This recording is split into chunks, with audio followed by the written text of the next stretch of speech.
the great Brihaspati, the learned priest of the demigods. He conducted one sacrifice called Shankara Yajna, by which the Lord was so satisfied that he was pleased to hand over to him the charge of a mountain peak of gold. A peak of gold is somewhere in the Himalaya mountains, and modern adventurers may try to find it there. He was so powerful as emperor that at the day's end of sacrifice, the demigods from the other planets like Indra, Chandra, and Brihaspati used to visit his place. And because he had the gold peak at his disposal, he had sufficient gold in his possession. The canopy of the sacrificial altar was completely made of gold. In this daily performance of the sacrificial ceremonies, some of the inhabitants of the Vayu Loka, airy planets, were invited to expedite the cooking work of the ceremony. And the assembly of the demigods in the ceremony was led by Vishwadeva. By his constant pious work, he was able to drive out all kinds of diseases from the jurisdiction of his kingdom. All the inhabitants of higher planets, like Devaloka and Pitriloka, were pleased with him for his great sacrificial ceremonies. Every day he used to give in charity to the learned brahmanas such things as beddings, seeds, conveyances, and sufficient quantity of gold. Because of munificent charity and performances of innumerable sacrifice, the king of heaven, Indradev, was fully satisfied with him and always wished for his welfare. Due to his pious activities, he remained a young man throughout his life and reigned over the world for 1,000 years, surrounded by his satisfied subjects, ministers, legitimate wife, sons and brothers. Even Lord Sri Krishna praised his spirit of pious activities. He handed over his only daughter to Maharaj Angida, and by his great blessings, he was elevated to the kingdom of heaven. First of all, he wanted to offer the priesthood of his sacrifices to learned Brihaspati, but the demigod refused to accept the post because of the king's being a human being, a man of this earth.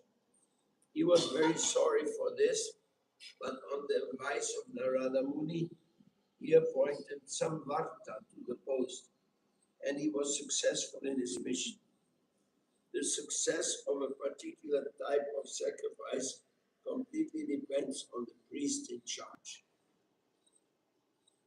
In this age, all kinds of sacrifices are forbidden because there's no learned priest amongst the so-called Brahmanas who go by the false notion of becoming sons of Brahmanas without Brahminical qualification. In this age of Kali, therefore, only one kind of sacrifice is recommended. Sankirtan Yajna is inaugurated by Lord Sri Chaitanya. Wow! Yeah. So this is the conclusion that in this age only the Sankirtan Yajna is the prescribed process for making yajna. The other yajnas, they're really in Kali Yuga, they are not possible to make successfully because the priests are not qualified, the ingredients are not available. The whole thing of sacrifice in this way is not even understood. But the Harinama Sankirtan Yajna, that can easily be understood because that is directly glorifying the Supreme Personality of Godhead. Other sacrifices are also meant to please the Supreme Lord, but as it is explained here, neither are we qualified for doing them, nor do we understand them exactly. So, by chanting the holy names of the Lord, like Maruta, he was a great king at that time, but today one of the great kings of the world. Everywhere is complications. We hope for that some other Dharma, Sanatan Dharma, may descend upon the heads of the local leaders of the world, especially of Bharata Mata, that they may properly guide the, the people. Can you get for us a vehicle? Yes. What is more one? Hmm? It's more one. One car. How many people? Just 4. 4 people. And where are you going? We should be going at 9:30. I said it there. No, 9:30. from we here. should Ah, be to where? To where? Which place in Vancouver? at another one.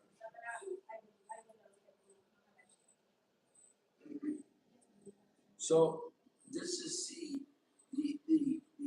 end of it, you know. Maruta was a great king and he was exemplary in many ways.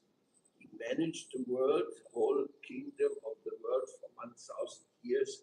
Can you imagine how wonderful things? Sometimes the archaeologists they find from lost cultures incredible constructions, sometimes under the ocean, sometimes in the mountains, even in the Amazon. In the Amazon jungles, they have found palaces like from previous cultures. Well, we don't really know how it works, but when we hear here, King Maruta was managing the entire world for 1,000 years.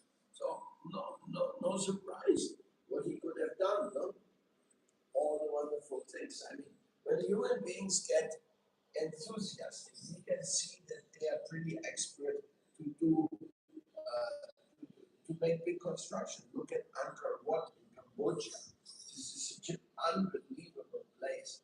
What they have accomplished there without machinery.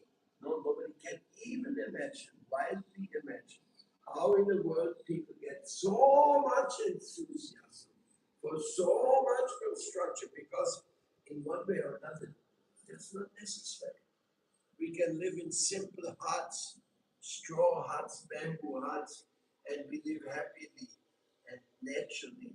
But somehow, or other, for the glory of the Lord, things like Angkor Wat have been constructed, and hardly believable, really hardly believable, how such an incredible construction. And like I said, in the world, there's many places where all of a sudden old constructions from previous cultures appear, and nobody knows who made them, how they were made, even the technologies, how they were made, they cannot understand today.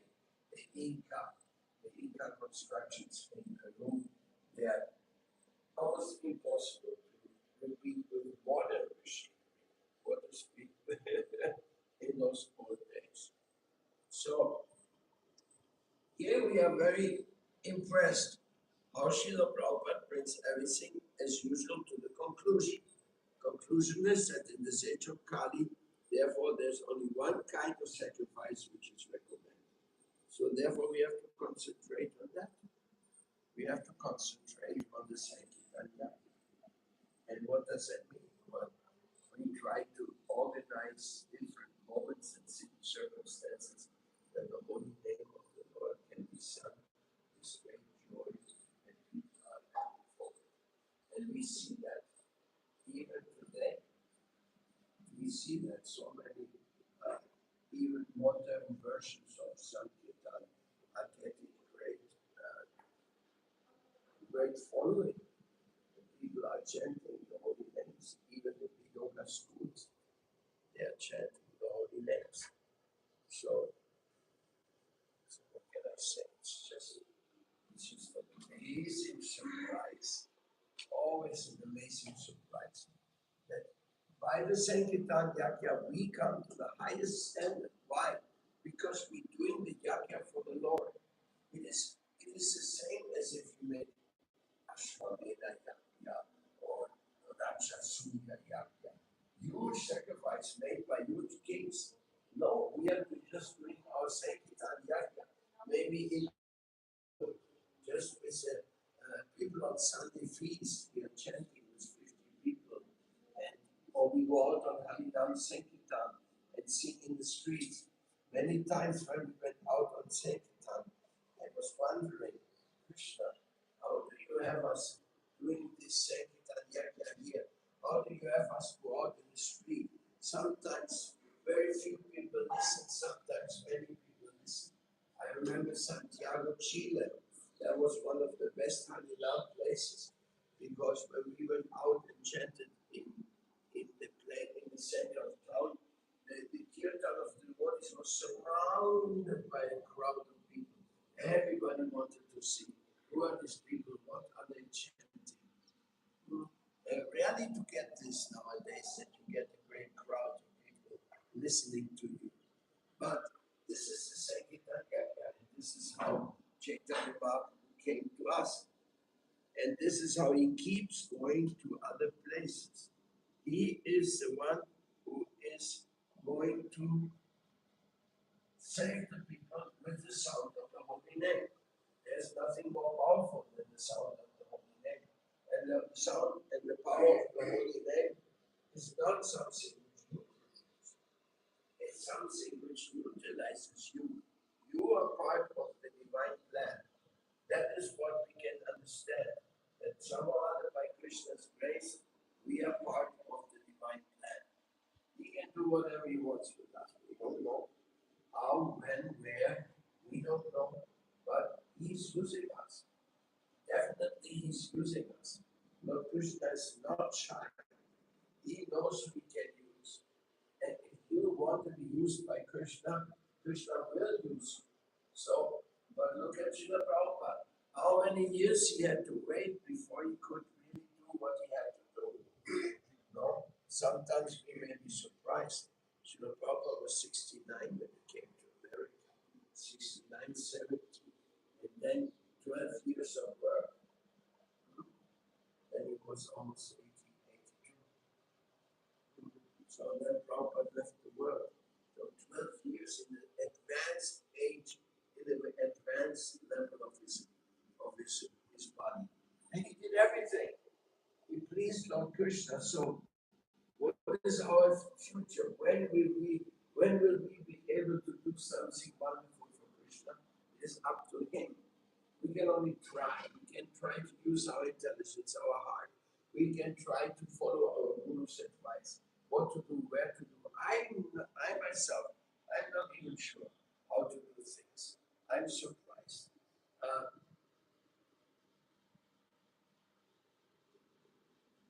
Can you please bring support eating and search for purity? You know where they are? Yes. Bring some extra books from there, please.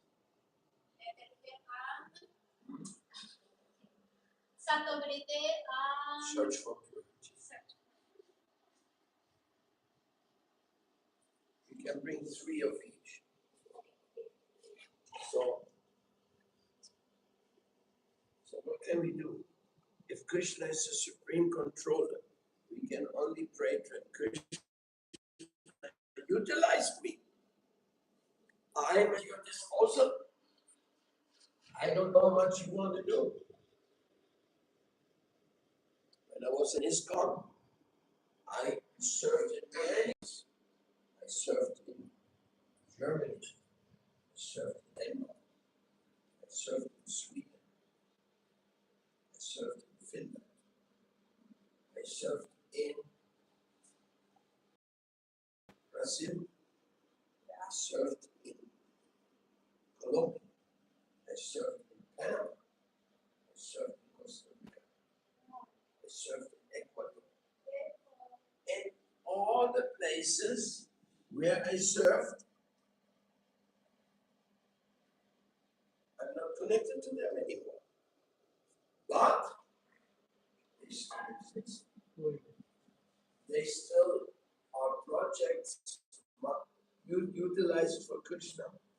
Then finally I came to Colombia after a long process of many.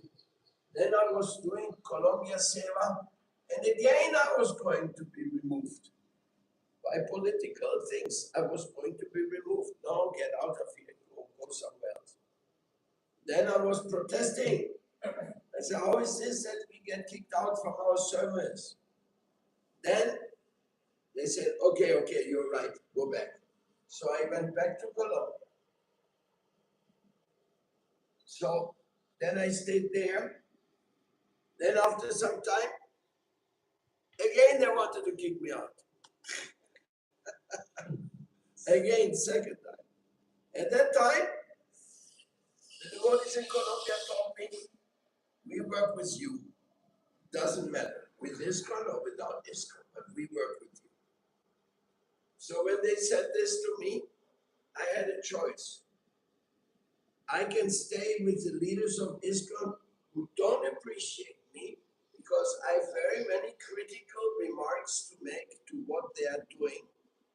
Or I can stay with the devotees in Colombia who are ready to give up everything to stay with me to please Srila Prabhupada and Srila Bhaktivedanta Srila Maharaj, who we recently had embraced in those days because of his divine instruction and because Srila Prabhupada sent us to him.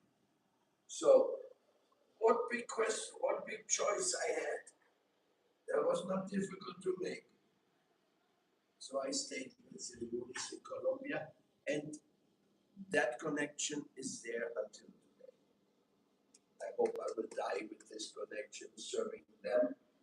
But I just wanted to say that you have to see Krishna can use you wherever he wants. Prabhupada went through so many difficulties in his life. Even his temple was taken away in Jhansi, and other things didn't work out the way he wanted. But even those things may not have worked out, for Prabhupada, everything was all right. Prabhupada went his way of preaching Krishna consciousness anywhere he went. That was his great willingness. Actually, Prabhupada wanted to go to Japan first. There was a plan when he was in Vrindavan that he had some invitation. He heard that in Japan there was an invitation for a theistic exhibition. So he sent a proposal to make a Srimad Bhagavatam theistic exhibition.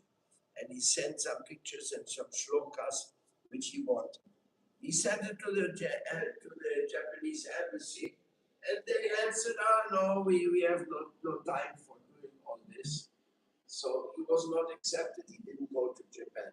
Nevertheless, this work he did became the light of the Bhagavad, one of his classical, beautiful books of Bhaktivedanta Swami Prabhupada, The Light of the Bhagavad. Have you seen that book, The Light of the Bhagavad? And Tamakrishna Goswami at those days in China had special Chinese paintings made for each one of the shlokas which Prabhupada had wished for originally. So his plan finally was fulfilled, and this is the way Krishna does things. Always does it with surprises. We don't know what is the next thing to happen. We really don't know. What do we want to do? We want to please the Lord and take His holy name everywhere. And let the people embrace and understand. Sankirtan. So King Yudhishthira, he was such a great king. But before that, there was Maharaj Varunda. And he was very much connected with the sun god. And like that, like it is described here. And look, he had a whole range of golden mountains in the Himalayas. So somebody can go and look for the golden mountains in the Himalayas of King Varunda. Himalayas are very big. Anyhow, gold is in the Bhagavatam, it's also described as yellow stool. So people are very eager to get gold, but then they get contaminated. Then they do so much nonsense. So, but as it is described here, so there is a golden mountain, a range, a golden round mountain range in the Himalayas. So, for God, there's no need of gold, diamonds, sapphires. He has everything at any quantity. Plus, he can produce it. God can produce diamonds in any quantity he wants. But what is the use of all that? The only useful things in this world is consciousness. That is the only thing of real value. Consciousness. And Prabhupada called it Krishna consciousness. We should focus our mind on Supreme Lord Shri Krishna. Only the Supreme Lord Shri Krishna can save us and help us to get out of our confused condition. You see, yesterday night we were reading from teachings of Kapila that only God can help you in relationship to birth and death. We all have the same problem, birth and death. Once you're born, death is sure. Once you die, a new birth is sure. So, how to deal with that? Born, dying, born, dying, born, dying, born, dying. I'm tired, I want to stop it. So only Krishna knows about it. Only Krishna can help. If you know that if you're the greatest scientist on the world, if you're the richest man in the world, if you do anything, even if you own many planets, you can't do anything about it. You're going to die. Hiranyakashipu, he wanted to stop dying. He went to Lord Brahma, the creator. Can you help me? I want to become immortal. And Lord Brahma had to say, I'm sorry, I'm not immortal myself. So this blessing I cannot give you. So if you want to reach to your very spiritual eternal identity, if that's what you want, you have to go to Krishna. Or you just keep coming here, paying your karma for your respective pieties and sins again and again. Sometimes high, sometimes low. I got nowhere else to go. Everything in this world is just going to be the laws of material nature. It's the laws of material nature. There's a very beautiful poem written by Bhaktivinoda Thakur. It's called The Soul. The shining bottles shine their eyes, dictating. That's the addiction. Shining bottles. Oh, yes. Glamorous. You know, the thing in the material world, everything they want to make glamorous. Yesterday I saw the Chinese made a New Year presentation of China by like floats, by putting floats into the street. Thousands of people waving flags. But the floats, they were so sophisticated, so costly, very costly, very. Also, they do this in other countries. It's glamorous. You want to make things glamorous, which nowadays means all practically plastic. Because glamorousness, everything is done by making some folds and things like that. So they had big skyscrapers made of foam. Even in Kumbh Mela, when I went there, I found there was an Indian temple. Like an Indian temple looked from far like all stone. Then when I went there and touched it, it was like some plastic foam.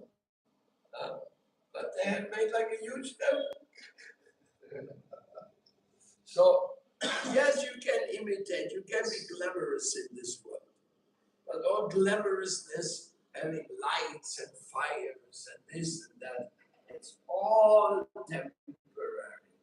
Nothing can change the fact of dying. Only Krishna.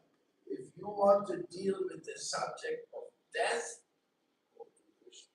If you don't want to know about it, Some people, they're in denial. Some people say, when I die, everything is finished. What's that? That's wishful thinking or what? You mean you die then? Light off, finished, no more talk. He's gone. It is such a silly, silly thing.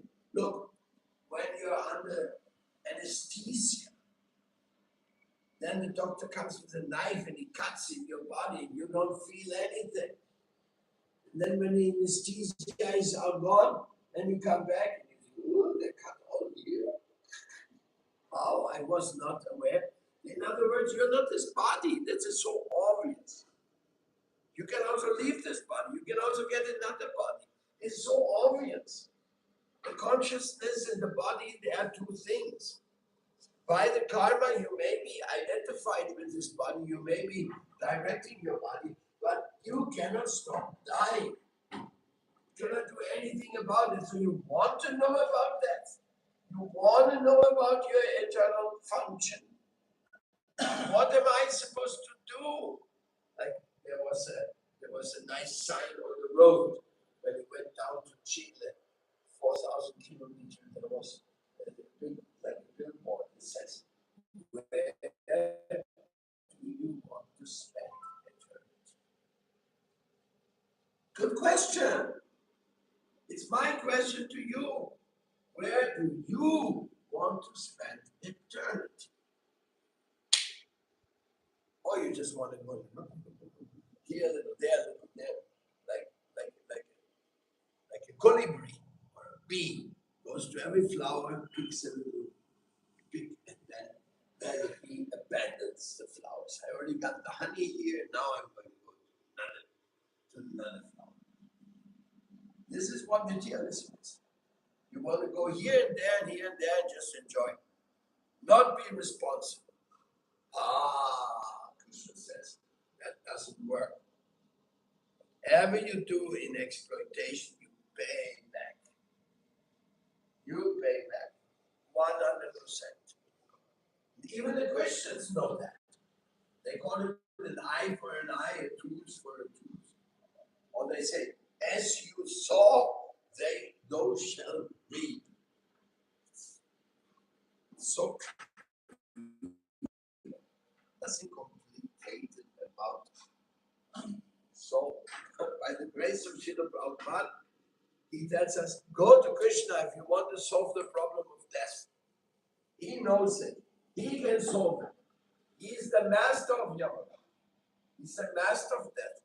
And you are made of his own spiritual energy. You are made of God's personal energy. But don't get it wrong. Don't think you're God. That is foolish conclusion. But you are made of God's energy, for sure. Because everything is God's energy. Everything, even the stone, everything is God's energy. Of course you're made of God's energy. Everything is made of God's energy. But what purpose he made? What's behind it? Do you want to solve the problem of death, really? Or you want to live in that denial? No, I enjoy here, and then when I die, everything is finished. I'm not responsible for anything. Like that. Question? Any questions? Yes, Mansaro. El Sankirtan Yagya en los templos de la misión gáudica, ¿cómo se realiza día a día? Starting in Mangal Arti, chanting in the day, chanting japa individually, chanting Gayatris, going on Harinam, publishing books, giving lectures. All these are part of Sankirtan Yagya. All these. And Prabhupada said that writing books is the most intensive kirtan. That's why I asked Rishikesh Maharaj to write something. The most intensive kirtan. What have you learned? What is there? What the world can know from you? Prabhupada gave us so many teachings. It's very interesting. Prabhupada left to Gaudiya Math, but generally he didn't say anything about Gaudiya Math because he was starting a new mission. But basically you can say that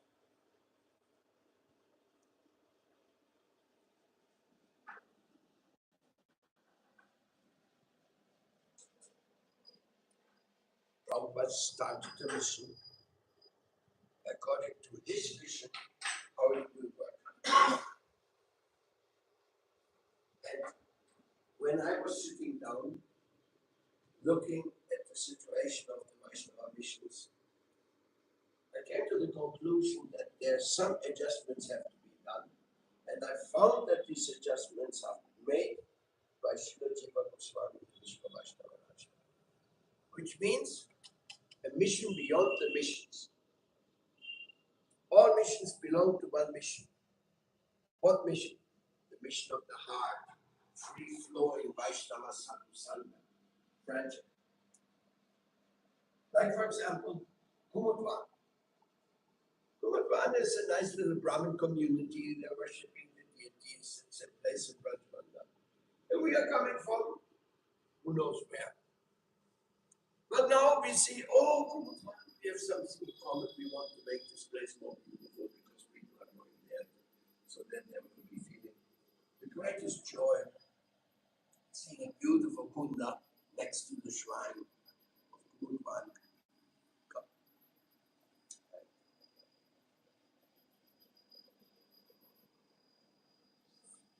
See, when Dhenukasura was knocked over, Dhenukasura was such a rascal. He could not taste the fruits of the Taliban. He could not taste it. But he didn't want anybody else to taste it either. That is the ass-like mentality. So that's happening in Taliban. So now we are seeing this. Maybe we can do some service. Maybe we can. So immediately there's a connection. Why? Because of the heart. A heart-to-heart connection. We don't owe anything to Taliban, and the Taliban people don't owe anything to us. In the Sankirtan movement, we are just trying to make things please Krishna. When I go on Sankirtan, like he was asking, how is the Sankirtan movement? I'm going on the street and singing. I don't know for whom am I singing. One time I went on Harinam, and one man came after us. And he came to the temple, he saw us, and he said, yes, I want to be initiated. He became Balaram, a great artist, did a great job in Germany. Even he fixed the deities and so many things. Just from Harinam. He saw us singing in the street, he started going behind us, and that's how he did it. So you don't know. You don't know how and when and where the Sankirtan movement will reach out to you or to anyone.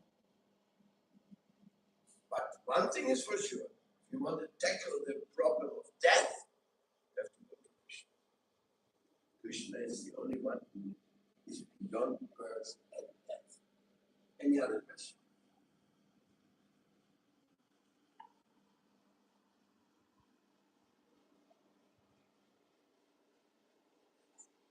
Los templos donde se hace el canto del Mahamantra las 24 horas, ¿tiene una disposición especial de los Goswamis o es una decisión del presidente del templo? ¿Cómo se hace ese programa?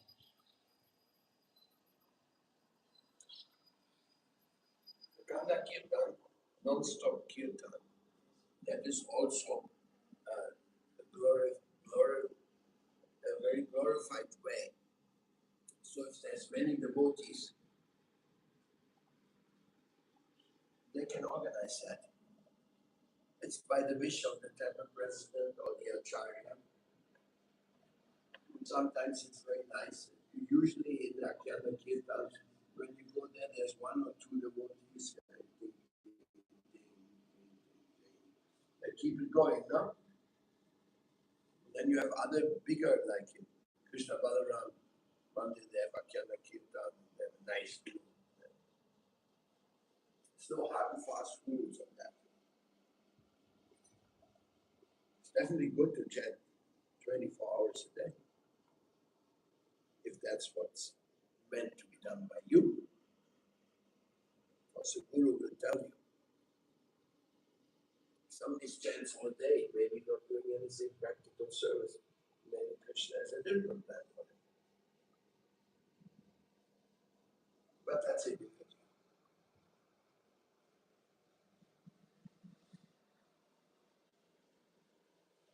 One more. Then finish.